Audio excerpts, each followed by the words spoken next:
mənim qeyrətli, kasıb, mərd qardaşlarım. Biraz yaxın gəlin, bu dəfə sözüm sizədir. Fəhləli etməyi bacarmır hər kəs. Hər biri kişidir, məhddir fəhlənin. Hər zaman yaşayır əziyyət içində, çəkdiyi zülümdür, dərddir fəhlənin. Dəmirsi olanlar, eşidin məni, şeirlə yazıram sözümü sizə. Hər zaman canınız salamat olsun. Allah bəxş edibdir dözümü sizə.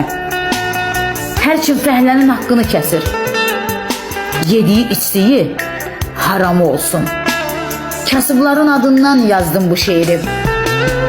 Sərvanın sizlərə salam olsun. Allah bütün kasıblarımızı qorusun. Namusla, qeyrətlə, şərəflə yaşayan kasıblarımız.